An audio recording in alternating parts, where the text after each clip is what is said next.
Bonsoir à tous nos auditeurs. Bonsoir à Pierre-Yves Rougeron. Bonsoir.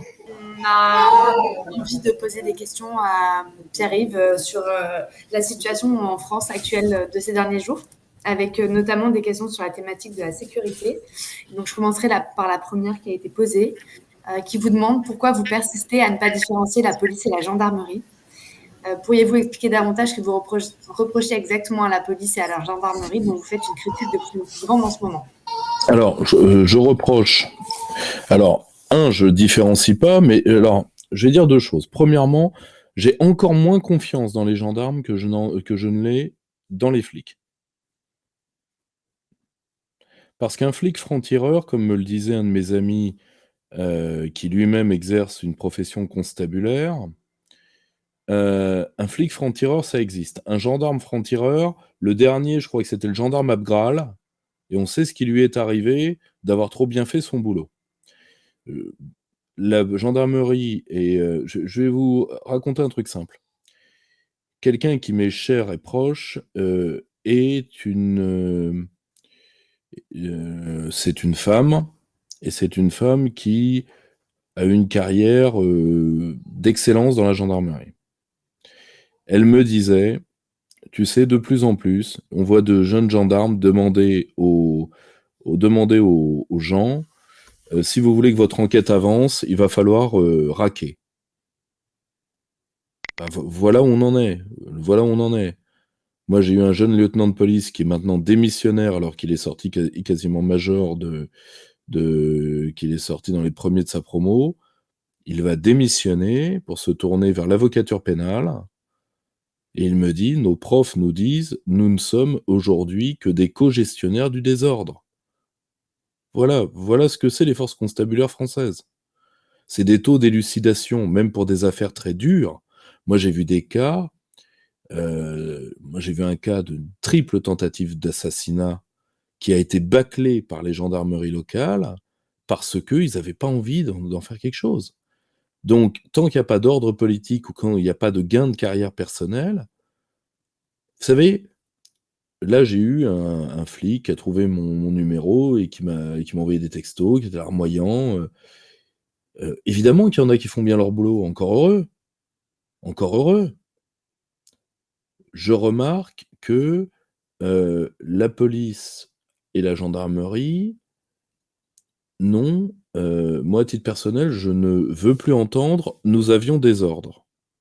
À titre personnel, les forces constabulaires françaises, moi, ce sont des forces constabulaires qui, ont prêté main forte, à l'ennemi, quand il a fallu arrêter les miens. Donc, l'excuse «on avait des ordres», les forces constabulaires françaises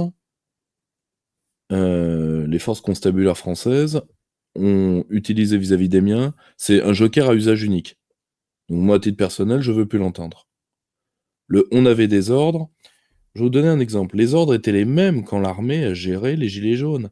Pourquoi il n'y a pas eu de prolos fracassés? Pourquoi quand c'est l'armée, alors que l'armée n'est pas faite pour le maintien de l'ordre? Pourquoi quand c'est l'armée, ça se passe bien alors que c'est pas leur boulot? Pourquoi vous, c'est votre boulot, ça se passe mal? Pourquoi vous avez des taux d'élucidation? Alors, je sais que vous avez des contraintes, je l'entends, mais moi, je viens d'une famille de blouses blanches. Donc nous, on est beaucoup moins bien lotis que vous.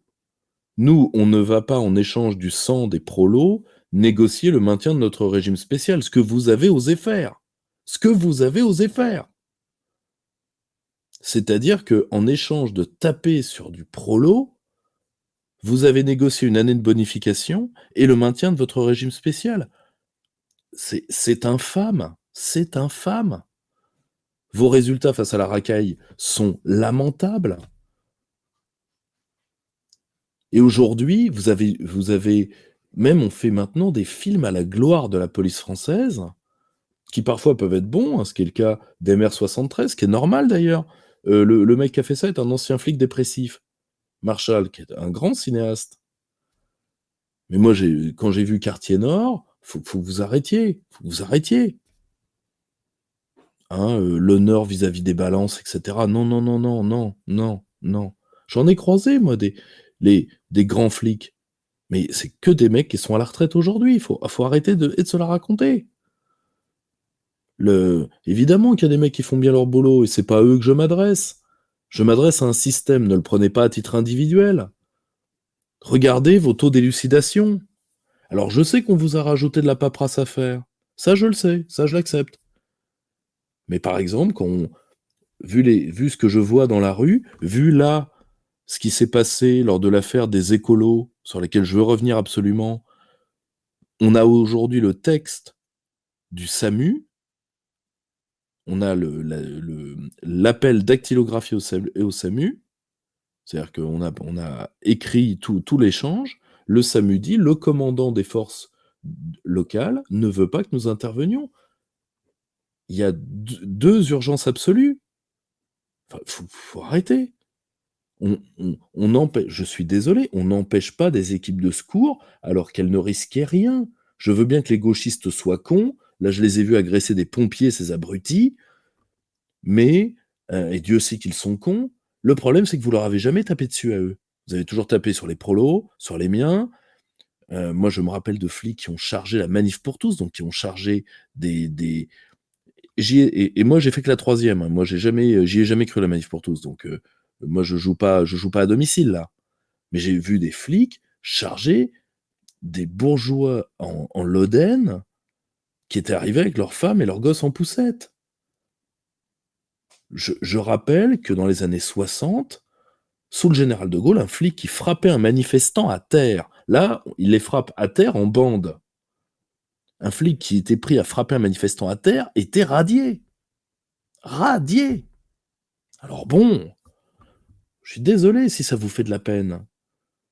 Moi, ça me fait pas plaisir quand un flic mange son flingue. Ça me fait pas plaisir de savoir qu'un jour ou l'autre, par votre propre faute, quand la racaille se sentira assez forte, elle désintégrera un fourgon de police avec un lance-roquette, et qui viendra du front ukrainien, une chance sur deux. Et 4 flics, ils resteront ce jour-là. Et j'en suis désolé par avance. Mais par contre, voilà, moi j'en ai trop vu. Ne le prenez pas à titre personnel, mais j'en ai trop vu. Une police républicaine, ce n'est pas ça. Moi, j'ai toujours été pour qu'on vous couvre quand c'est face à la racaille. Parce que je le sais, moi j'ai fait des tapissages. Vous voyez, je connais votre métier. Tout le monde ne connaît pas le terme tapissage. Moi j'ai fait des tapissages en gendarmerie. Donc, je connais votre métier. Moi, je me rappellerai toujours d'une petite racaille dont j'avais vu l'interpellation, qui avait braqué une supérette et qui avait mis le canon d'un fusil de chasse dans la bouche d'une caissière et qui a dégainé son téléphone pour appeler son avocat. C'était le premier numéro préenregistré. Les flics en revenaient pas. Et j'ai admiré ces hommes ce jour-là de pas lui casser la gueule. Parce qu'il méritait que ça. Ça, à la rigueur, sur ce genre de choses, on peut discuter. Moi, j'ai toujours été pour qu'on assouplisse vos règles d'engagement du feu vis-à-vis de la racaille. Le problème, c'est que je vous demande d'avoir conscience de la distance nécessaire vis-à-vis des ordres que vous devez avoir face à des populations innocentes. On ne traite pas Michel, fonctionnaire à la poste, qui veut protéger sa retraite. Tiens, c'est quoi ça? Vous m'entendez? Oui, mais là j'entends un arrière-écho. Qu'est-ce qui se passe? On ne traite pas Michel comme fonctionnaire à la poste, comme on traite, quel prénom vais-je dire sans discriminer? Appelons-le Sergueï, le nom a été changé, hein, comme dans le monde. Sergueï, dealer de porte cochère de son état, 17 condamnations au compteur, ça tombe bien, hein, il a 27 ans, et c'est les 17 qu'il a depuis qu'il est majeur, vu qu'on a effacé les autres. Donc, je veux bien, tu vois, je vous demande, la discrimination est la base des métiers de la criminologie, c'est un mot de criminologie, discrimination, c'est une opération intellectuelle pour voir la dangerosité des populations. Je vous demande de discriminer vos cibles, ce qui est le b.a.-ba d'une police républicaine. Alors, avant, je le demandais gentiment, maintenant, je le demande un tout petit peu plus lourdement. Ne le prenez pas à titre personnel, je ne vous veux aucun mal, bien loin de là. Je sais que certains d'entre vous s'en rendent malades, et je veux me faire l'avocat de ces gens-là, et je veux me faire l'avocat aussi, je suis désolé, de toutes les forces constabulaires qui commencent à en avoir marre, non pas des flics, ça n'a pas de sens, mais du pourrissement d'une partie, par la politisation d'une partie de l'institution policière ou de gendarmerie. Donc je me fais l'avocat des douaniers, je me fais l'avocat des pompiers, et je me fais l'avocat des militaires, c'est-à-dire les 3 corps qui commencent vraiment à en avoir plein, les képis. Et est-ce que vous auriez des réformes à proposer pour changer ça sans tomber, donc ce que demandait quelqu'un dans l'atrocement pro-flic de droite ou l'abominablement anti-flic de gauche? Moi, si vous voulez, j'appartiens pas aux générations ACAB. Bon, je pense que vous en êtes conscient. Hein, pour les plus jeunes qui ont la chance de pas savoir ce que c'est, ACAB, c'est All Cops Are Bastards. Et le problème, c'est que j'ai trop vu depuis le pourrissement de ces institutions depuis Sarkozy. Donc, je pense que déjà, il y a un problème du statut de la gendarmerie, c'est qu'ils ont les avantages d'être des militaires sans en avoir l'esprit, et ils ont le pire des esprits de la police. Donc, à un moment, va falloir, je pense qu'il va falloir responsabiliser les officiers et les sous-officiers, puisque les sous-officiers sont les chevilles ouvrières, hein, comme dans une armée, hein, dans le cas de la gendarmerie, et les corps intermédiaires de la police, justement en leur donnant la latitude de frapper les populations à risque. Moi, je suis désolé, et je m'adresse aux sympathiques gens de l'Open Society qui se plaignent des contrôles dits au faciès, mais quand vous voyez un mec qui est à sa 25e condamnation, mieux vaut le contrôler lui dans une rue que contrôler la bonne sœur. Alors je sais que vous voudriez la neutralité axiologique pure, c'est-à-dire que sœur Marie-Agnès, mère supérieure du couvent des oiseaux, ait autant de chances de se faire plaquer au mur par un flic que, appelons-le Vassili, prénom a été changé, dealer de porte-cochère de son état. Mais justement, vous êtes contre la démarche criminologique, parce que tout simplement, vous léchez le lumpenprolétariat, ce qui est normal. Le lumpenprolétariat et sa violence sont les garanties de votre pouvoir en tant que dominant. Donc, vous les aimez, vos racailles ont du talent, vous les aimez, il n'y a pas de problème. On a bien compris. Mais j'ai toujours été pour que les flics aient cette liberté-là. Je me rends compte que cette liberté, ils l'utilisent contre la population qui est la moins à risque. Donc, moi, ce que je voudrais, c'est retirer les critères d'évaluation du néo-management public sur les flics, c'est-à-dire liquider toute la part de la LOLF et autres sur les forces de police, parce que ça les contraint, par exemple, à faire du chiffre. Par exemple, sur les amendes, ça les contraint à les verbaliser, les prostituées. Ce qui enfonce les filles dans la nuit. Là où les attend le véritable problème de la prostitution, qui n'est pas la prostituée elle-même, qui est le proxénète. Souvent d'ailleurs de réseaux nigérians, albanais, etc., qui sont des réseaux qui violentent les filles et menacent leur famille au pays. Donc on a emmené les filles dans la nuit, c'est ce il ne fallait exactement pas faire. Donc ça vous oblige à surfaire du délit routier. À titre personnel, moi je suis un anti-stup lourd, et malheureusement, moi j'ai cotisé, hein. J'ai une histoire assez triste à raconter où 4 personnes ont perdu la vie quand même à cause de ça, hein. Donc le problème, c'est que s'attaquer à des délits routiers qui ne posent pas problème, c'est-à-dire qui n'incluent pas de mise en danger délibérée de la vie d'autrui, c'est-à-dire alcool au volant, shit au volant et plus ses affinités, qui là, par contre, devrait être passé en pénal directement en mise en danger délibérée de la vie d'autrui et être correctionnalisé, lourdement correctionnalisé. Au lieu de ça, on multiplie les radars dans des coins que les automobilistes connaissent bien, qu'on appelle des pièges à rats. Ça, c'est fait uniquement pour faire du chiffre. Or, quand vous faites faire une force de défense publique qui devrait assurer la sécurité publique, hein, c'est les fameuses missions de police, hein, vous avez la police judiciaire, la police administrative, hein, quand vous en faites uniquement un gagne-pain pour la classe dirigeante et une milice pour la classe dirigeante, cette police est détestée. Or, en plus, la police française a une très mauvaise réputation historique de politisation. Donc, moi, je veux la dépolitiser, je veux la renvoyer à son métier, je veux la désadministrer, et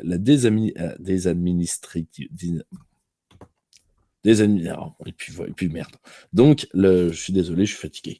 Je veux retirer le caractère, disons, le caractère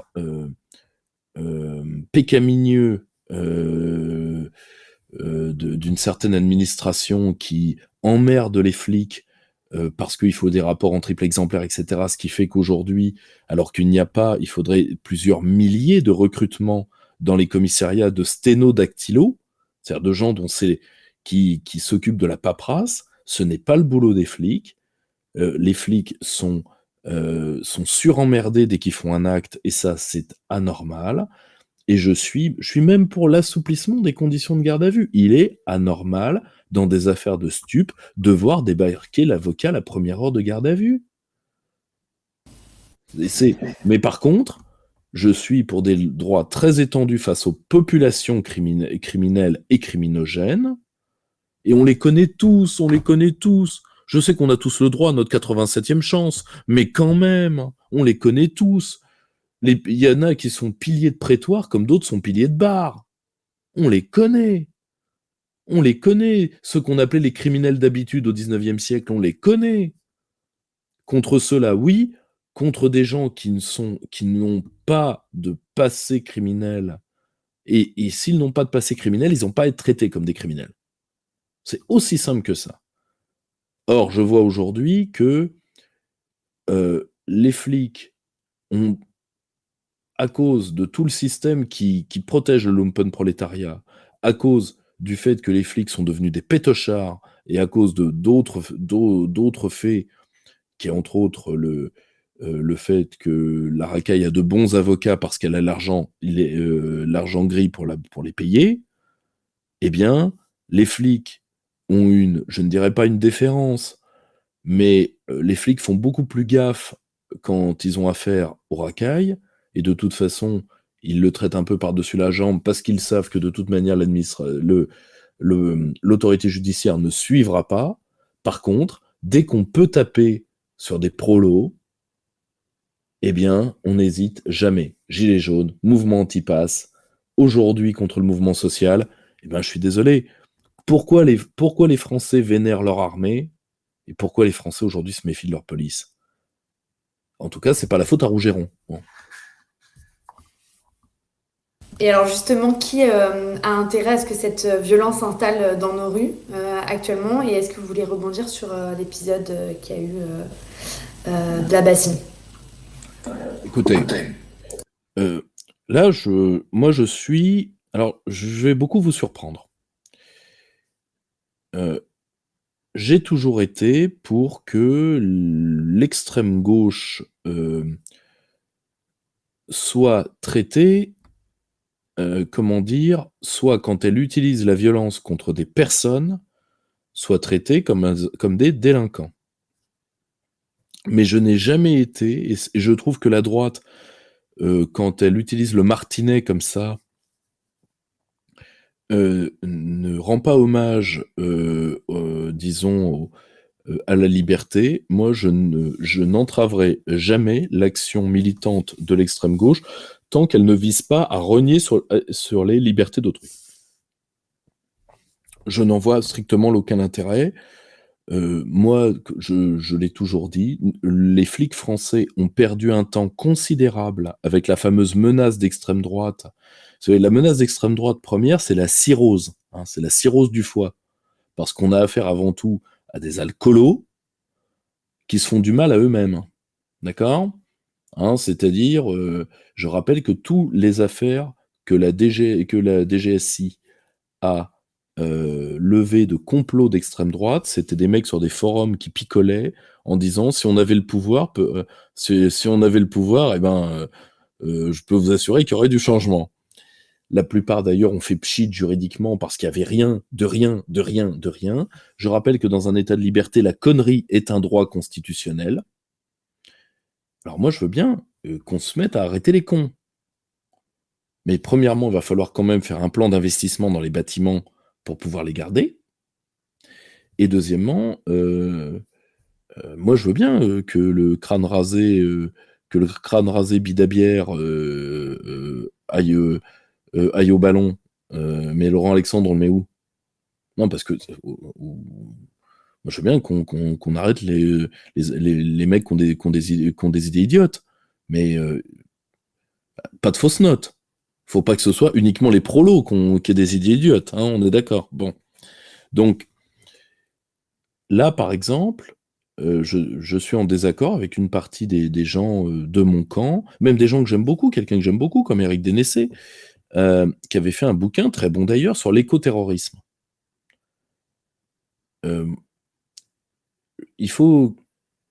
Je suis désolé, parfois, ces mouvements un peu virils de protection de la nature ou des ressources, là, par exemple, les gamins qui ont fait ça posent une vraie question.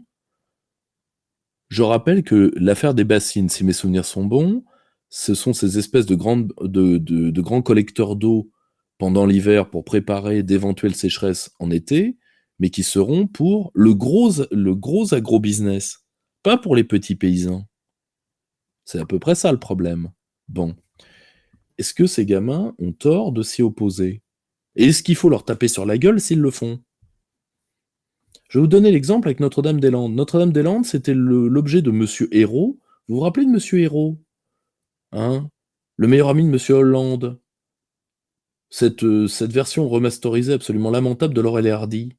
Donc, qui était déjà en surcapacité intellectuelle à la mairie de Nantes, et qui voulait étouffer le dynamisme économique de la Vendée avec l'affaire Notre-Dame-des-Landes.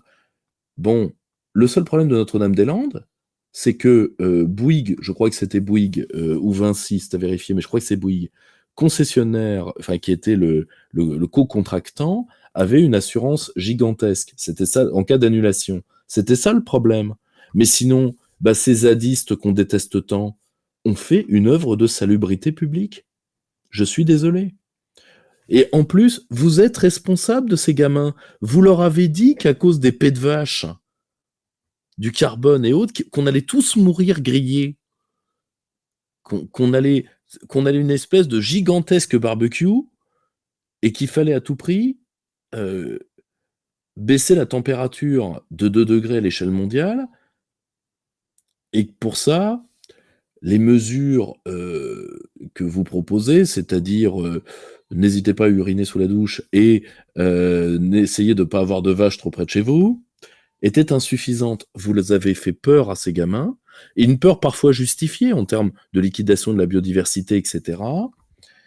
Et donc ces gamins se sont tournés, parce que à 15, à 20 ans, on a besoin d'être un démon, c'est comme ça, parce qu'ils ont de l'énergie à revendre. Moi j'ai du respect pour ces gosses. Nous aurions dû utiliser ces bonnes volontés, nous ne l'avons pas fait. Et ils nous posent de vraies questions. Et non, et nous, qu'est-ce qu'on fait? On envoie la matraque. Et là, pour le coup, il y a 2 urgences absolues, dont un, on ne sait pas ce qui lui est arrivé. Je suis désolé. Alors, vous me dites, vous êtes conciliant avec le fameux éco-terrorisme.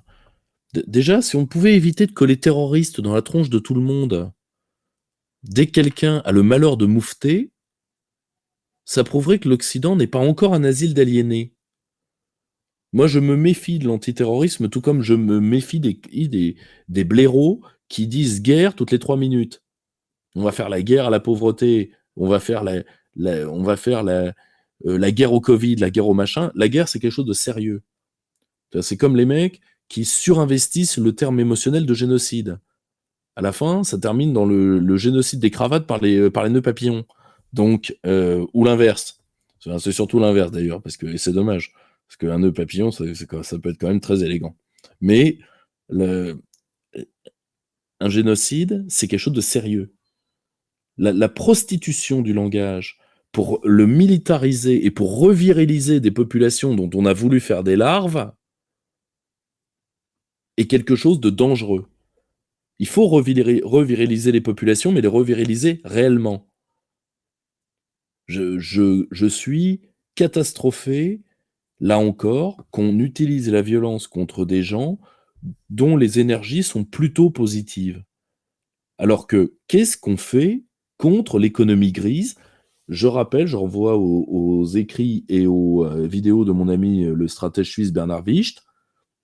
Je rappelle que des gangs aujourd'hui équipés et entraînés et qui ont l'optique de devenir en Europe l'équivalent de ce que sont les cartels mexicains, ont dit qu'ils tueraient des chefs d'État en Europe, dans le cas présent aux Pays-Bas, si on les regardait de travers.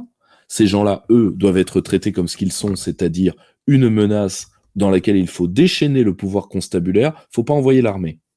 C'est pas une guerre. C'est pas une guerre. Contre les narcos, c'est une guerre parce que ils ont des moyens militaires. Là, on est face à des dealers de porte cochère qui se la jouent soprano. Le pouvoir policier suffira largement. Mais un pouvoir policier, là, pour le coup, faut enlever la muselière. Pourquoi on n'envoie pas? Pourquoi on maintient la muselière face à ces types-là et on envoie face à des éco-warriors, c'est-à-dire des gens à la base qui sont dans la protection des écureuils et là, pour le coup, c'était sur le statut de l'eau. Mais vous les avez paniqués, ces gamins. Vous leur avez dit que seule la terre, seule Gaïa était digne d'affection. Parce qu'il faut pas aimer son pays, faut pas aimer son pays, sinon c'est du nationalisme, c'est mal. Faut pas aimer sa famille, parce que sinon c'est le patriarcat. Il faut même pas aimer sa culture, parce que sinon hein, on sait où ça a mené. Et donc vous avez décrété une religion de la nature, que d'ailleurs je respecte, vu que j'en suis en partie un croyant. Mais vous l'avez tourné par une dynamique de peur, parce que vous êtes infoutus. Est-ce qu'on se rend compte qu'en 25 ans, l'Occident nous a vendu? Derrière chaque feu rouge, il y a Mokhtar avec sa ceinture d'explosifs. D'abord. Après Mokhtar, ça a été 2008. Attention, on va tous être ruinés et on va terminer à manger des cailloux à la mayonnaise sous les ponts. Après, ça a été attention, on va tous cuire à cause des pets de vache. Après, ça a été méfie-toi si le bébé éternue, grand-mère va canner. Attention, les pop-off sont le diable s'habille en chapka. Et bientôt, ce sera attention aux cyberattaques. Hein, derrière chaque imprimante qui refuse de bosser au collège Jacques Prévert de Montreuil, il y a un agent du FSB. Donc, à un moment, je voudrais qu'on sorte... Non, sincèrement, je voudrais que... oui, la peur et la gestion de la peur fait partie de la philosophie politique depuis 25 siècles, je vous l'accorde bien volontiers. Mais le politique, ça n'a pas toujours été ça. Je ne suis pas... Enfin, je suis croyant, mais je ne suis plus catholique depuis longtemps. Mais il y avait une phrase de Jean-Paul II qui était pas bête, qui était « N'ayez pas peur ». Et je suis désolé, je comprends qu'un État doive instiller la peur dans le cœur des ennemis de sa nation. Ça, je le comprends. Parce que nous devons protection aux nôtres. C'est ce qui fait l'unicité de notre métier. Mais on ne règne pas par la peur sur ses frères. Enfin, c'est un art politique qui est absolument dégénéré. Enfin, si vous voulez, on n'a pas pensé les cités depuis Platon, depuis Xénophon et depuis Aristote et depuis Thucydide pour en arriver à Gérard Darmanin, fais-moi peur. Enfin, je suis désolé. Ou alors, faut fermer boutique tout de suite. Mais voilà, à titre personnel, je voudrais qu'on sorte du management par la peur. Ça épuise les populations, ça les fait dégénérer. Alors, ça a un avantage, c'est que ça donne un ennemi aux populations qui sont les classes dirigeantes et ça permet de les reviriliser en partie. Mais je dis halte au feu. À la fin, ça se terminera mal. Et qu'une partie de l'élite fasse bien gaffe, parce que ça pourrait se terminer mal pour vous aussi. Donc, voilà, je suis désolé, à un moment, je sais que les petits mecs ne savent vendre que de la peur. Mais le politique est capable de faire beaucoup plus que ça. On doit vendre de la concorde, on doit vendre du souvenir, on doit vendre de... C'est la belle phrase de Saint-Exupéry. Unis les hommes en leur faisant faire une tour ensemble. C'est ce qu'il y a de meilleur dans notre métier. À un moment, il faudra retourner vers ça. On ne peut pas faire uniquement de la gestion de stimuli de Pavlov, c'est-à-dire je vous ouvre, je vous ferme, je vous ouvre, je vous ferme, je vous confine, je vous déconfine, etc. Ça, ce n'est pas de la politique, c'est du dressage, c'est de l'éthologie, c'est... Alors, l'homme est en partie un animal. Mais j'aimerais, qu'on traite mieux les animaux d'un point de vue général, et qu'on n'oublie pas que l'homme a aussi des spécificités qui font ses responsabilités, et qu'il n'a pas à être traité comme ça. Et que ceux qui le traitent comme ça patientent, parce que pour l'instant ça se passe bien pour eux, il n'est pas dit que ça continue. Donc, cette conclusion était parfaite pour rebondir sur un autre sujet sociétal. Là, vous mettiez en avant le fait qu'effectivement, en plus, on a vraiment poussé les jeunes générations à la peur avec ce qu'on appelle l'éco-anxiété. Il y a un autre phénomène qui est celui de... Alors, je vais parler de plein de thèmes à la fois dans cette question. Donc, c'est que pensez-vous de ceux qui parlent du déséquilibre du marché de l'amour par l'hypergamie féminine exacerbée, des phénomènes incel, sujet délaissé par la droite puritaniste, alors qu'il y a une explosion de la misère sexuelle masculine. La droite puritaine. Puritaniste, je ne suis pas sûr que ce soit vrai. Oui, puritaine.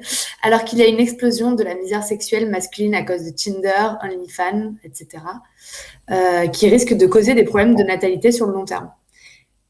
Alors, pensez-vous que Macron et ses suiveurs pratiquent l'inversion de la preuve systématiquement, notamment lorsqu'il met en avant les droits et les devoirs?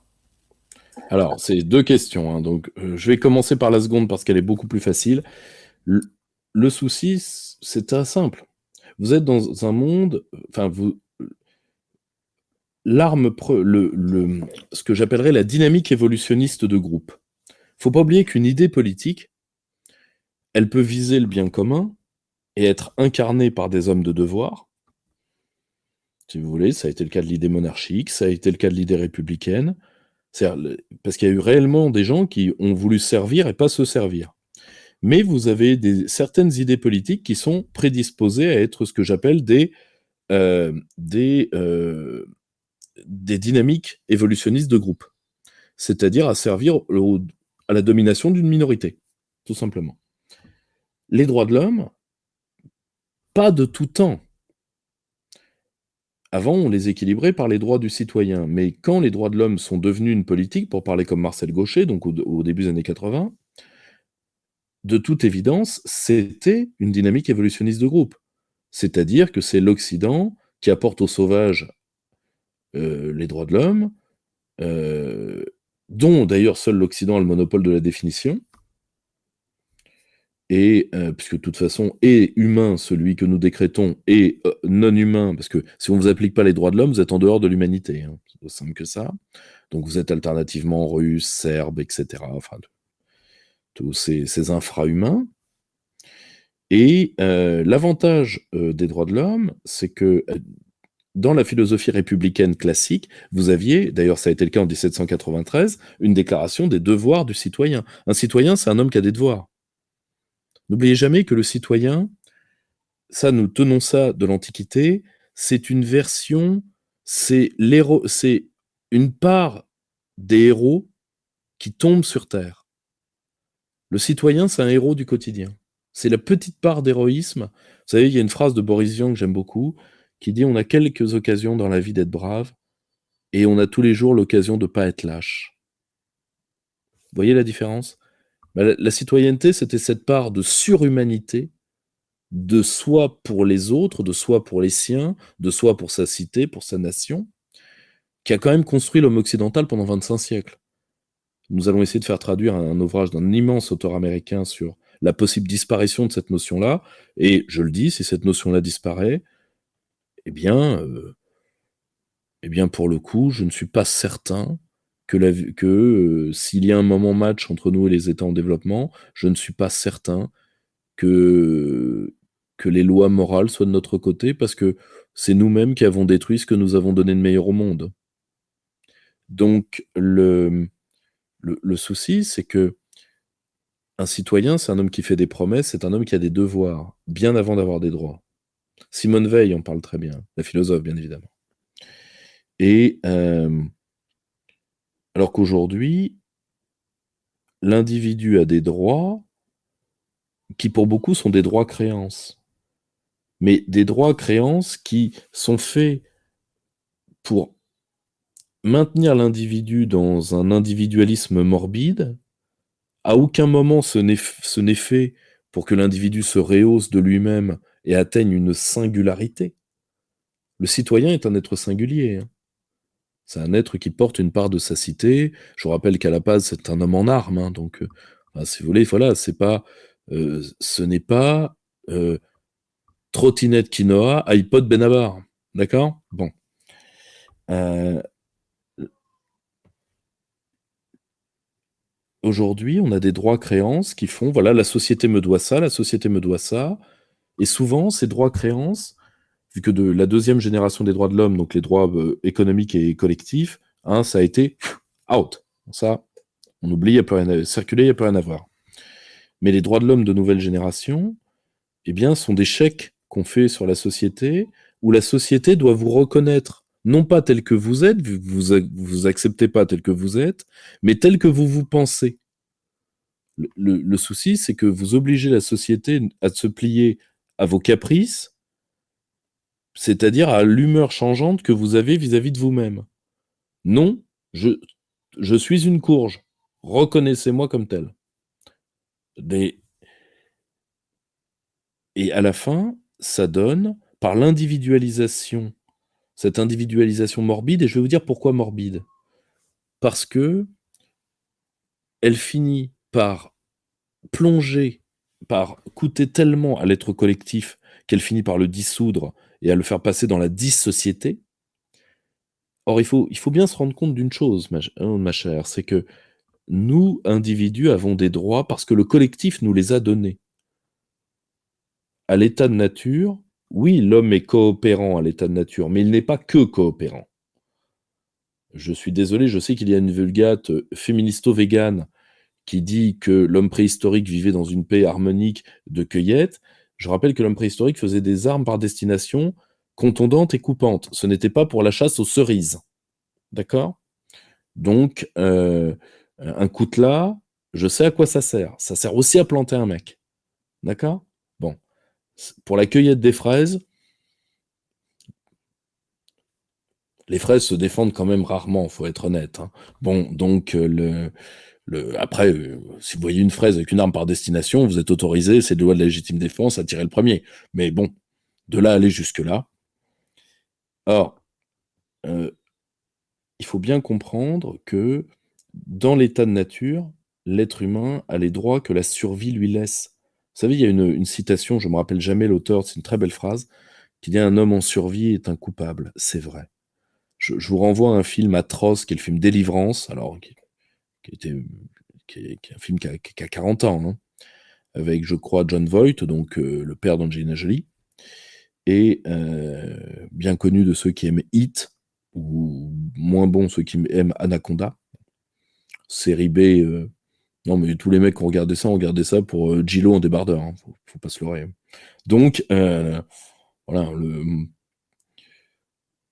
le problème, c'est qu'un homme en état de survie, enfin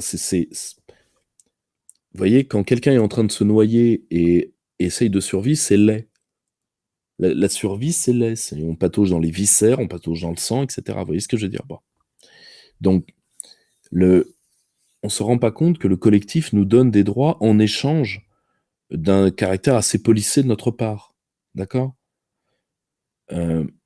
Si nous détruisons le collectif, nous allons retourner vite à un état de tension interindividuelle que la plupart des individus ne pourront pas encaisser. Moi, je ne crois qu'aux devoirs qu'on a les uns envers les autres. Si vous voulez, il y a une très belle phrase proudhonienne qui dit: «Pour être homme, faut être père». Moi, à titre personnel, je ne trouve rien de plus gratifiant dans la vie qui est la mienne, que les promesses que j'ai fait à mes camarades, mais surtout que les promesses que je dois réaliser tous les jours, que j'ai faites sans jamais les formaliser à mes enfants. Vous voyez ce que je veux dire? Il y a L'enfant est un être de besoin. Alors il vous rend bien plus que vous ne ferez jamais pour lui, le problème n'est pas là. Le problème, c'est que vous pouvez pas vous dérober, parce que si il peut mourir. Vous voyez ce que je veux dire? Donc, pour ça que moi, la morale des droits, j'y ai jamais cru. Et en réalité, je ne supporte pas ce discours qui est fait pour dire, là par exemple, je crois que c'est Libération qui a dit: «Monsieur Macron trouve les Français ingrats». Mais, mais que, mais que, quel- mais que quelqu'un que quelqu'un lui fasse une ordonnance. Enfin, il y a bien un traitement de substitution, même vu ce qu'il doit prendre. Hein, et il peut aller au Subutex là pour ce qu'il a, 2 boîtes. Mais vous êtes ingrat avec moi, mais une élite, c'est fait pour servir. Le discours, si ça marche pas, c'est votre faute. Non, non, mon grand. Personne ne t'a forcé à devenir président de la République. Maintenant, tu assumes. Président de la République, c'est père de la nation. C'est terrible pour un homme qui ne s'est jamais appartenu lui-même. Et je suis désolé. Il y a des gens qui sont fils de leur temps plus que fils de leurs parents. Et en tant que parent, on a une obligation de moyens qui est totale. On n'a pas d'obligation de résultat. Mais là, il fait même pas le minimum syndical. Alors qu'ils viennent pas se plaindre. Donc ce discours misérabiliste de vous êtes des enfants trop gâtés. Non, non, mon grand. La génération de Français qui a été trop gâtée, c'est celle qui a voté pour toi. Nous, on n'a pas été trop gâtés. Nous, on a vu que notre pays nous être volé. Les 68 arts qui ont voté pour toi sont des enfants trop gâtés. Tu vois? Le problème, c'est que toi, tu as leur esprit. Malheureusement, tes artères n'ont pas le même âge. Comme, si tu veux, comme disait Patrick Buisson, cet homme est le jeune président des vieux. Ce qui n'est pas faux d'ailleurs. C'est une jolie image. Donc, ça, c'est le premier point. C'est la première réponse. La seconde, attendez une minute, j'appelle Stéphane Edouard. Donc, Steph, Steph, attends, j'envoie un texto à Steph. Il y a un mec sur mon live qui s'est gouré d'émission. Il est pour toi. Il est chez toi. Donc, alors, je vais vous dire ce que j'en pense. C'est drôle parce qu'on prépare la publication d'un livre sur cette question. Vous allez être assez surpris. D'un mec particulièrement brillant, qui est un spécialiste de Proudhon et qui a écrit un truc sur la nouvelle morale sexuelle. Bon. Il est évident que l'État ne peut pas se... Comment dire? Il est évident que l'État ne peut pas se désintéresser de cette question-là. J'en parlais avec avec un membre du cercle, enfin, pour moi, il sera toujours l'un des miens, même s'il nous a quittés il y a longtemps pour vivre de l'autre côté du monde, et il se reconnaîtra. J'en parlais avec lui cet après-midi sur le cas du Japon. Avant, ce qu'on appelait la génération herbivore au Japon, en fait, elle a toujours existé. Mais aujourd'hui, on la voit. Pourquoi? Parce qu'avant, il y avait une organisation sociale du mariage, des agences matrimoniales, tout ça. Et évidemment, quand tout ce système institutionnalisé a disparu, ces populations qui n'auront pas d'enfants sont apparues, et avec elles, les problèmes sociaux. Alors moi, je suis désolé, moi je suis un vieux con nataliste. Pour moi, pour moi, d'ailleurs, le natalisme fait partie de l'écologie. Je ne suis absolument pas comme ces châtelains d'extrême droite homosexuels qui, je ne vous dirai pas de qui je parle, hein, mais qui pensent que les prolos doivent pas faire de gamins parce que ça rajouterait des illettrés dans le monde et que la Terre n'en peut plus de l'homme, alors que la société, elle, n'en peut plus de lui. Tu vois. Donc, je ne fais pas partie de cette droite malthusienne atroce. Le, je déteste ces gens profondément, et qui d'ailleurs ont des rapports avec l'enfance qui parfois sont à la limite de la cour d'assises. Donc, ou du moins devrait l'être. Mais comme avait répondu à un de mes contacts, M. Matzneff, lors de une de ses dernières conférences à l'IEP de Paris, oui, je devrais être en prison, mais les grâces du président Mitterrand me l'ont épargné. Ah là, voilà. Et moi, je fais pas du tout partie de ces gens-là, je fais partie des gens pour qui, s'il faut veiller sur la terre qu'on lègue, sur la terre qui est celle de nos enfants plus que la nôtre, eh bien, il faut aussi veiller sur les enfants qu'on offre au monde. Parce que, qu'on l'accepte ou pas, l'écologie, est une science, mais si elle est une pensée, c'est une pensée de protection de la vie. Et bien sûr, de la vie animale, de la vie végétale, de la vie des sols, de la vie, dans les meilleures conditions possibles. Et donc, si on pense que l'être humain est une espèce invasive qui doit s'auto-terminer, ça veut dire que... c'est drôle d'ailleurs, parce que ça veut dire qu'on veut retirer à la nature une de ces créatures qu'elle a elle-même créées. Et c'est drôle d'ailleurs, parce qu'on dit que la nature peut pas mal faire. Dans le même mouvement. C'est quand même compliqué. Or, moi, je pense, et d'ailleurs, la statistique officielle vient à mon secours, la FAO calcule que nous pourrions nourrir entre 11 et 12 milliards d'êtres humains, chiffre que nous n'atteindrons certainement jamais. La transition démographique, aujourd'hui, la vraie menace, c'est le 4e âge. Et la dislocation de la géographie du vieillissement entre une jeunesse africaine et une vieillesse euro-asiatique. Ça, c'est un vrai sujet. D'accord ? C'est un vrai sujet. Et donc, il faut... Premièrement, c'est une affaire d'État. Et deuxièmement, je suis désolé, on a surinvesti le capital amoureux. À partir des années 50, en fait. Ça ne veut pas dire que les années 50 ont inventé le romantisme. C'est pas du tout ça. On a... toutes les civilisations ont des histoires d'amour merveilleuses. Nous, on a... tout le monde a ses Roméo et Juliette, alors évidemment, on me dirait c'est Tristan et Iseult, je me rappelle jamais, Abélard, comment elle s'appelait, bon. Mais vous avez exactement les mêmes dans d'autres civilisations. Je vous rappelle que le Taj Mahal est un mausolée amoureux. C'est le mausolée d'un homme qui était fou de douleur d'avoir perdu celle qu'il aimait. Je vous rappelle que les Contes des Mille et une Nuits, c'est une histoire d'amour. Quand vous voyez... Comment ? Que, à titre civilisationnel, vous avez, par exemple, dans l'imaginaire... Alors ça se voit beaucoup dans la nostalgie amoureuse dans un pays comme le Brésil, mais ça se voit également par l'envie des jeunes amants d'être figés dans la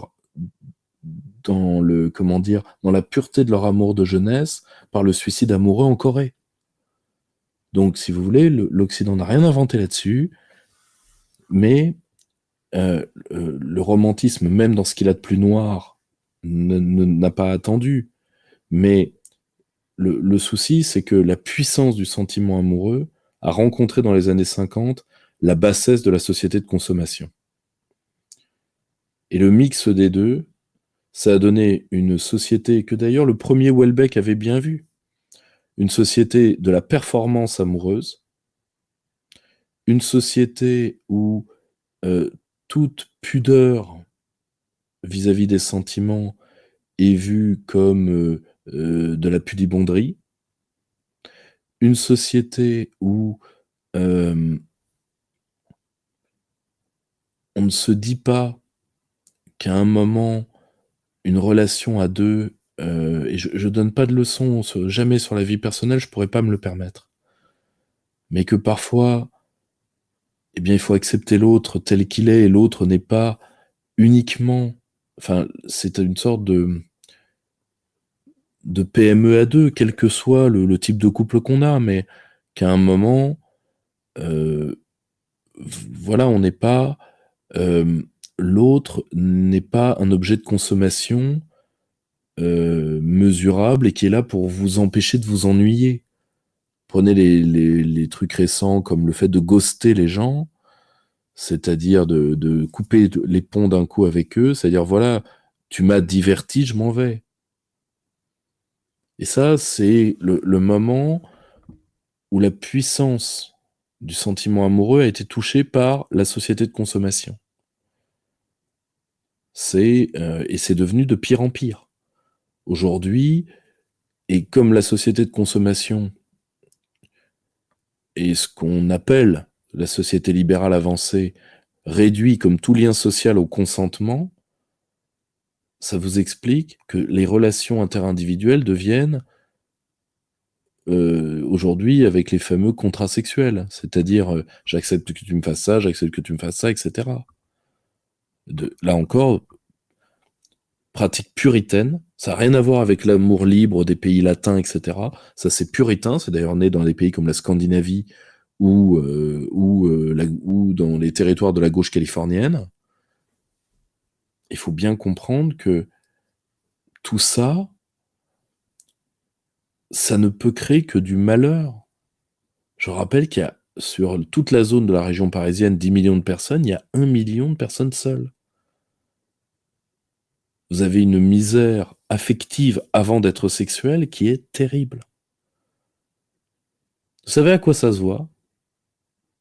Moi, j'ai été très surpris à un moment, voilà, bon, je promenais mes enfants en poussette, et je vois dans une ville comme Le Mans, quoi, une petite ville, un mec avec une pancarte câlin gratuit. Je me suis dit, bon, tout le monde va s'en foutre. Je suis resté 15 minutes à l'observer. Il arrêtait pas. Tu vois, il arrêtait pas. C'est-à-dire que il avait pourtant pas d'attrait particulier, ou du moins aussi peu que je puisse les évaluer. Mais, mais, mais vous voyez, ces expériences sociologiques, c'est-à-dire qu'aujourd'hui, les gens feraient n'importe quoi pour un peu de chaleur. Et ça, je suis désolé, un jour ou l'autre, il faudra briser la neutralité axiologique là-dessus. Sinon, on va en crever. On va faire des névrosés en masse, on va avoir un trou démographique. Alors je ne sais pas, c'est pas à l'État d'aider les gens à draguer, le problème n'est pas là, et de s'immiscer dans cette intimité-là, mais de faciliter, je pense, le brassage social pour que les couples puissent se former, et comment dire, et là encore, d'aider à reviriliser les populations, avec évidemment un type de virilité différente selon les hommes et les femmes. Je suis désolé, à un moment, on ne... Voilà, moi j'ai la chance d'élever garçons et filles, eh ben, je suis désolé, ça s'élève pas pareil. Je suis désolé. Voilà. Alors après, vous pouvez appeler les flics, hein, au stade où j'en suis, mais vous voyez, c'est... Alors évidemment, quelqu'un comme Stéphane répondrait beaucoup, beaucoup plus à ces sujets-là qui sont pas mes préoccupations premières. Mais je pense qu'on a détruit, et je le dis, moi, je donne absolument aucune leçon, je ne me permettrai jamais, voilà, moi, j'essaye d'être le mec le moins médiocre que je peux être. Mais voilà, dans les relations interindividuelles, on a tous des tas de trucs à se reprocher. La seule chose, c'est que, qu'on l'accepte ou pas, le fait d'être des couples, le fait d'être des parents, est aussi un rôle social important. Et je pense qu'il faut reprendre en compte ce rôle social coûte que coûte. Sinon, nous allons en crever. Nous allons en crever.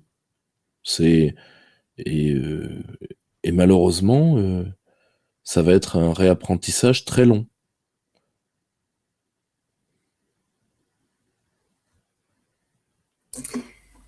C'est très clair. Merci pour votre réponse. On enverra à Stéphane pour lui demander ce qu'il en pense. On avait un auditeur qui vous demandait, sans transition, que pensez-vous de l'œuvre de François Bégodeau et plus particulièrement de notre joie et histoire de ta bêtise?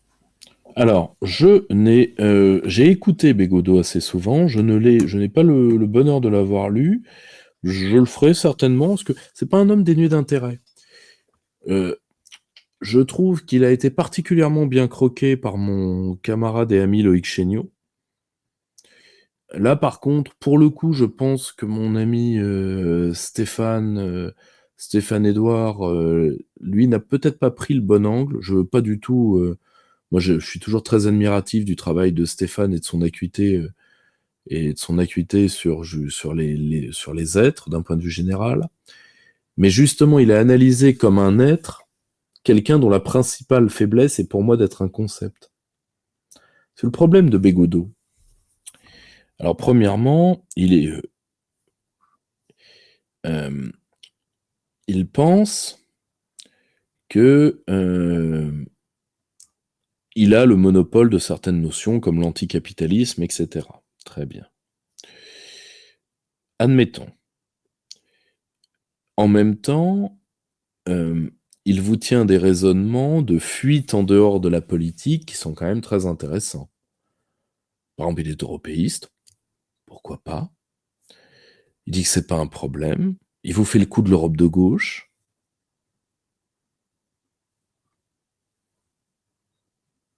Il dit oui, mais il n'y a pas de problème à être en face. C'est la même chose d'être en face d'un capital international et d'un capital national. Ah non, non, mon garçon. Non, mon garçon. Quand tu es en face d'un capital national, ce qui compte pour le mouvement ouvrier, c'est la prise de l'État. Le problème, c'est que ça, tu peux pas le penser, l'État. Parce que là, là, le mouvement ouvrier peut jouer à armes égales. Ensuite, il y a des tas de choses dont il veut pas entendre parler. Il veut pas entendre parler de la participation, il veut pas entendre parler. En réalité, à la fin, on se demande, au-delà de la critique, qu'est-ce que ces gens-là vont faire? Eh bien, tout simplement, ils vont faire cadet de la bourgeoisie de gauche, c'est-à-dire qu'ils vont trouver une bonne raison d'obéir. Ça peut en être beaucoup, ça peut être l'antifascisme, ça peut être n'importe quoi. Hein. Ils vont trouver une bonne raison d'obéir. Parce qu'il y a toujours une bonne raison d'obéir. Vous savez, le fascisme est à nos portes, les bégonias à nos fenêtres, enfin tout ça. Et, et on va donner un supplément d'âme à la critique en disant qu'on est aux côtés du peuple souffrant, que d'ailleurs on ne fréquente pas. On ne s'interroge que peu sur les lacunes. Et ça, c'est simple. Il ne faut pas oublier que il y a dans une part du marxisme des faits très darwiniens. Le marxisme a perdu. Donc le marxisme a des défauts. Si on a un raisonnement dialectique. Zéro. Donc moi, c'est pas du tout quelqu'un contre qui je me sens en guerre. Je pense que c'est quelqu'un qui, malheureusement, contrairement à des gens comme Chéniaud, contrairement à des gens comme Nikonov, qui n'appartiennent pas à la même classe sociale que lui. Je rappelle que Jacques Nikonov, oui, il est devenu universitaire et énarque. À la base, il était ouvrier à la Cité des 4000. Loïc Chéniaud, c'est un mec qui a été petit fonctionnaire, enfin qui a été prof. Donc, si vous voulez, ils appartiennent pas à ce monde-là. C'est, j'ai rien contre. il fait un travail moins déshonnête qu'une partie non négligeable des siens. Mais je pense que de toute façon, ça ne mènera à rien parce qu'il y a un côté chez lui, il me fait penser sur bien des points à un penseur pabliste qui est Tony Negri, hein, qui avait fait l'Empire contre la multitude. Très bien. Eh bien, à chaque fois que le capital en a eu besoin, il a été là. Donc principalement au 29 mai 2005. Ce qui pour moi était l'acmé du personnage et le moment où il s'est brisé tout seul parce que malheureusement sa trahison a éclaté au grand jour. Je pense que quand le capital en aura besoin, Godot sera là. J'espère me tromper. J'ai rien contre lui, je ne ferai pas de guerre particulière contre lui. Je pense que il ferait n'importe quoi pour ne pas se poser la question nationale. C'est-à-dire que il est encore dans un cosmopolitisme de gauche qui n'a de cosmopolite que le nom, et qui là, pour le coup, est une cristallisation de ses préjugés de classe.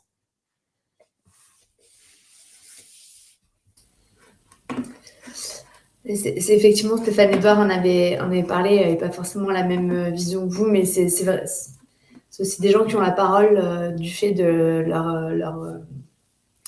leur classe sociale aussi. Oui, bien sûr. Sur un autre thème, donc l'ERN et Jérôme Sainte-Marie ont récemment lancé le campus Emera. C'est un média d'idées pour former les militants et élites du RN. Ce dernier est présenté comme ayant vocation à devenir un futur parti de masse. Qu'en pensez-vous? J'en sais rien. Là, pour le coup, j'en sais rien. Moi, à titre personnel, voilà, moi, j'ai rien contre Sainte-Marie, j'ai rien contre l'œuvre de Sainte-Marie. Je dis juste que tout ça, pourquoi faire? Tout ça, pourquoi faire?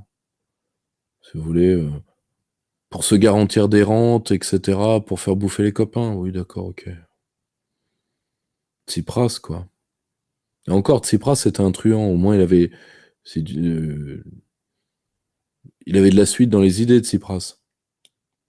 Comme me le disait un copain qui l'avait rencontré, vous arriviez en face de lui, vous aviez 10 gardes du corps et 8 secrétaires qui étaient derrière lui, chacune avec moins de 15 cm de tissu sur elle. Bon, quand vous le rencontriez, vous voyez à peu près ce qui l'intéressait. Il avait un côté, disons, matiné strauss-kahnien qui était même pas caché, quoi. Donc c'était un truand. Mais pourquoi faire? Le problème, c'est pourquoi faire? Si vous voulez, si le but, c'est juste de prendre les places et de terminer la liquidation du pays, ce que je pense profondément pour beaucoup, et le pire, c'est que pour certains, c'est intellectualisé. Hein, Alors après, Régis de Castelnau ne jure que par Sainte-Marie. Moi, je ne le connais pas, Sainte-Marie, je ne l'ai jamais rencontré. J'ai rien contre. J'ai rien contre. Je dis juste que pourquoi faire? Vous savez, on va être très clair. Je le dis assez sincèrement, si la seule chose que le parti qui est dans ce que j'appellerais un populisme de situation, c'est-à-dire il est vu comme populiste alors qu'il ne l'est plus. Si ce parti-là arrive au pouvoir et trahit, parce qu'il ne pourra pas faire autrement, il n'a pas les cadres, il n'a pas les hommes, il n'a pas la volonté, les hommes qu'il a recrutés sont souvent parmi ceux que les différentes familles idéologiques qui les ont portés ont connu de pire. Donc ils trahiront. C'est évident. C'est évident. N'oubliez jamais ce qui est arrivé en Grèce. En Grèce, quand Tsipras a trahi, mon ami Olivier Delorme a traité ça mieux que personne. Il a enfermé les Grecs dans une spirale qui fait que les Grecs sont tout à fait conscients qu'ils auraient mieux fait de sortir de l'euro. mais aujourd'hui, ils sont, vous savez, comme les esclaves après les révoltes, vous savez. Quand on a écrasé le mouvement de Spartacus, pendant très longtemps, les esclaves ont baissé la tête.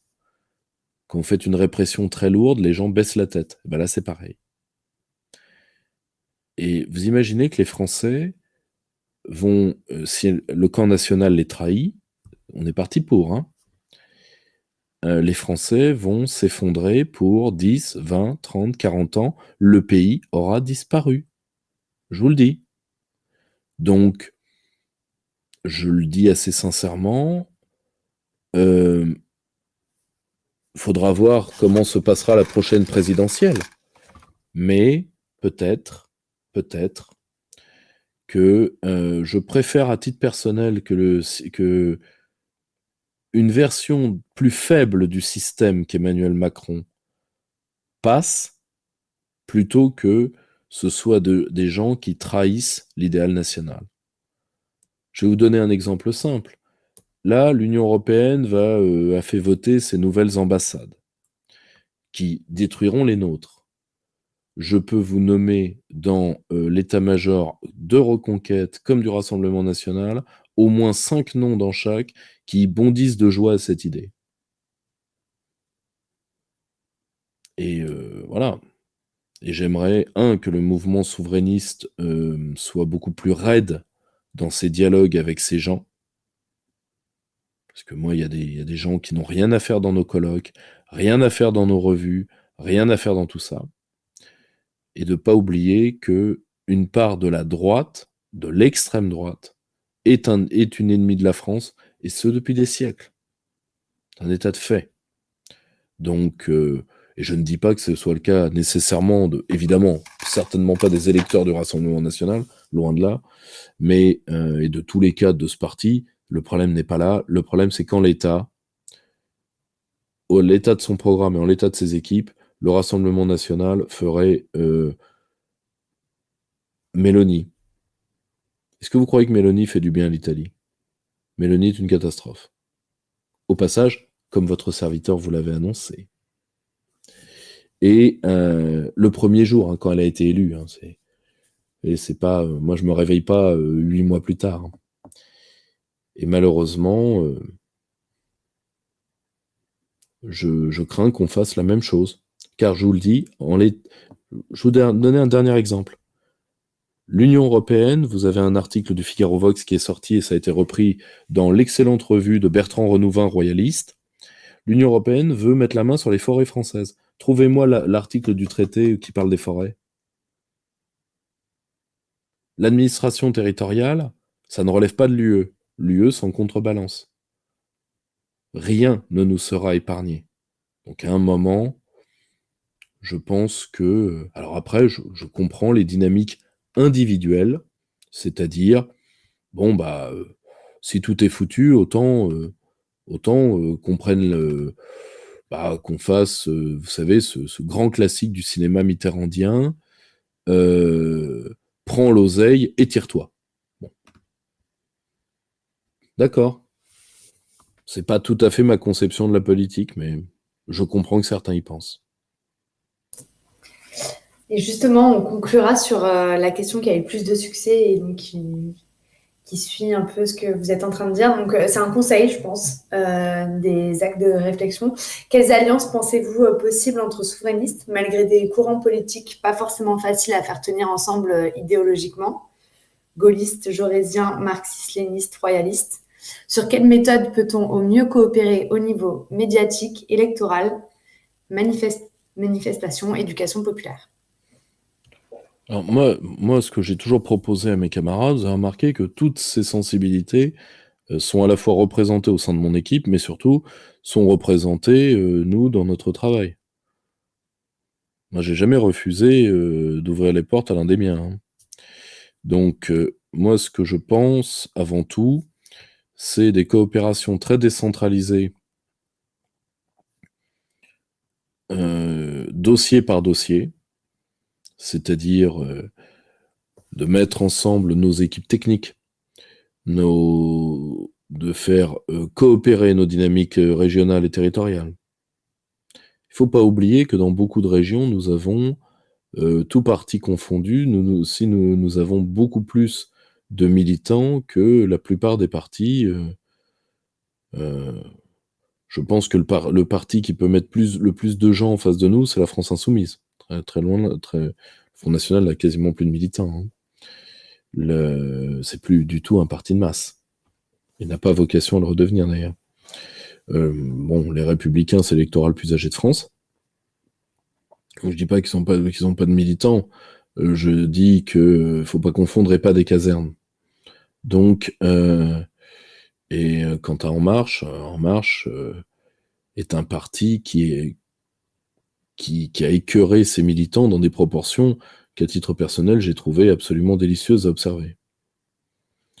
Donc voilà, je n'ai pas, là encore, je n'ai pas de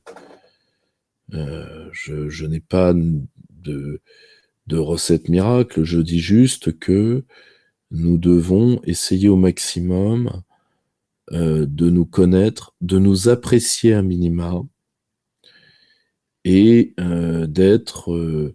moi, par exemple, c'est quelque chose comme ça, mais j'aimerais beaucoup que nous arrivions à créer, au sein de la dynamique populiste, au moins un portail d'information entièrement souverainiste. Au moins ça.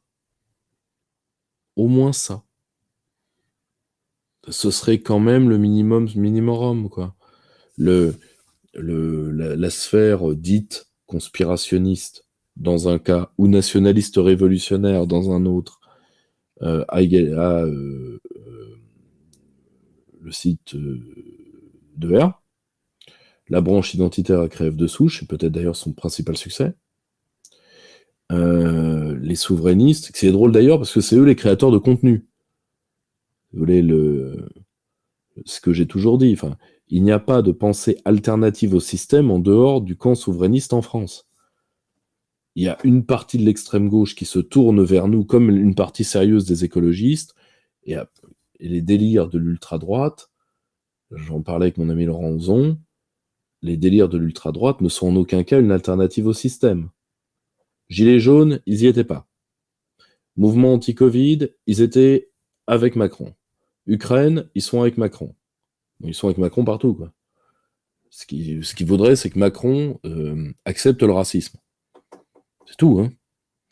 Ils n'ont pas compris une chose qui est simple: libre circulation des biens, des services, des marchandises et des personnes.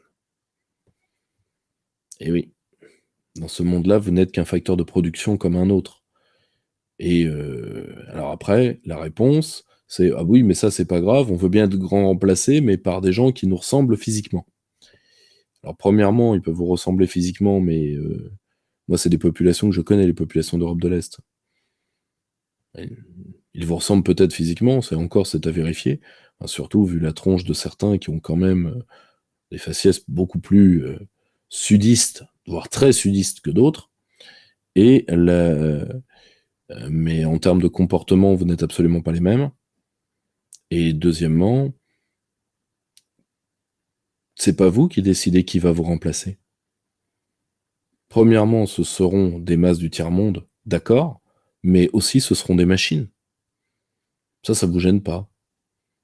Mais à un moment, de toute façon, vous êtes dans et c'est tout à fait normal, vous êtes dans une société où quand la dynamique de l'être disparaît complètement, eh bien c'est une société d'auto-cannibalisme, enfin d'auto-cannibalisme, ou une société coprophage.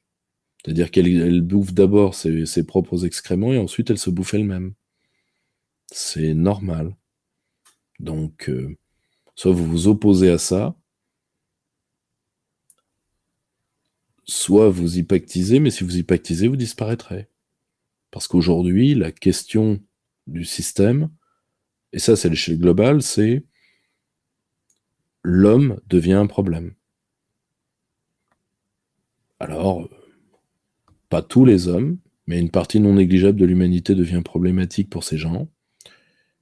Et d'ailleurs, ils Ils le disent eux-mêmes, par le malthusianisme, par la propagande transhumaniste, etc. Moi, je sais, enfin, historiquement, tous ces discours-là ont déjà eu lieu. Hein. Tous, tous, tous. Il n'y a aucune nouveauté. Je vous trouve des trucs des années 30, des années 1850, c'est les mêmes. Mis à part que vous changez automate, vous mettez transhumain, etc. C'est les querelles de vocabulaire.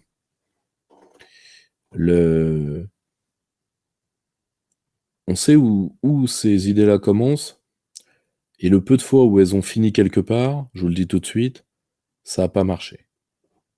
Sauf surtout pour les gens sur qui on a dû marcher pour les faire avancer. Donc, est-ce que vous voulez être du mortier humain? C'est la question qui vous appartient. L'humanité mérite mieux que ça, et surtout, je le dis, je le maintiens, je le répète, l'humanité a devant elle des défis extraordinaires pour le génie humain. Et au lieu de ça, on maintient, ça se voit avec les faillites des dernières grandes banques ces dernières semaines, on maintient des systèmes qui ne demandent qu'à crever. On détruit du potentiel d'élan vital pour faire perdurer une forme de vie qui est déjà trépassée, mais voilà, on prolonge pas la vie d'un système, on prolonge son agonie, c'est différent. Si vous voulez, on est dans le truc. Si, tant que l'électroencéphalogramme fait bip bip, vous savez, c'est le fameux sketch d'un certain humoriste qui disait ah, c'est lui ça maintenant, bip bip, hein, bip bip. Mais un jour, bip bip se fera bouffer par le coyote, je vous le dis tout de suite. Ben voilà, nous avons décidé de, et je le dis, rien de tout ça nous est promis. L'humanité et nous, au sein de l'humanité comme nation, nous avons encore une force. Si nous avions un peu plus de volonté de vivre, nous sommes à la hauteur de ces enjeux-là. Déjà parce qu'on n'aura pas le choix. Et ces enjeux-là peuvent être colossaux, peuvent être fabuleux. Ça peut être une grande aventure. Hein, vous savez, comme dans Peter Pan, parfois la mort est une grande aventure. Donc, j'aimerais qu'on se tourne vers l'avenir plutôt que de maintenir un système qui est déjà mort, parce que ce système a créé des rentes telles qu'il y a trop d'intérêt en jeu, et si le fait que ce système soit abattu passe par une dynamique révolutionnaire ou une dynamique brutale, ce sera pas pour le meilleur et ça aurait dû être évité, mais si ça doit être comme ça, eh bien alors ainsi soit-il. Je dis juste une chose, c'est que les hommes qui ont mené ce système là où il est, quels que soient les débordements à venir, et c'est pour ça que je suis un partisan de tous les mouvements sociaux qui sont en ce moment, quel que soit ce qui se passe, et si jamais ça dérape, n'oubliez jamais que ce sera votre faute.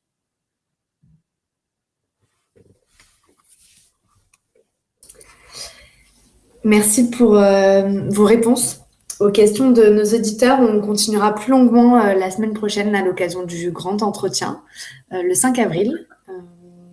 Et puis en attendant, on vous souhaite à tous une bonne soirée. Bon courage. À très vite. Juste un point que mes camarades n'oublient pas. Là, j'ai fait la manif au Mans. Des gens qui sont venus du cortège pour me saluer, donc on a quand même un courant de sympathie, mais voilà, il y a des gens qui sont dans ce mouvement de centrales syndicales et autres, donc allez-y, mais faites bien attention à vous quand même, il y a une présence d'une part de la gauche combattante qui à un moment se trompera de cible et peut s'attaquer à vous, donc voilà, et je pense, particulièrement avec ce qui est en train d'arriver dans un certain monde syndical, je pense que j'ai beaucoup poussé les nôtres à se syndiquer ce qu'ils pouvaient. Je pense que ça pourrait être assez utile de rappeler que ça nous donne de toute façon, par l'information, par l'action, un avantage d'être le plus enquisté possible dans la vie sociale. Je vous souhaite une bonne soirée, mes camarades. À très vite. Chers camarades, si tu veux plus de contenu, de réinformation, d'éducation populaire et de formation intellectuelle, n'hésite pas à faire un don sur notre page Tipeee.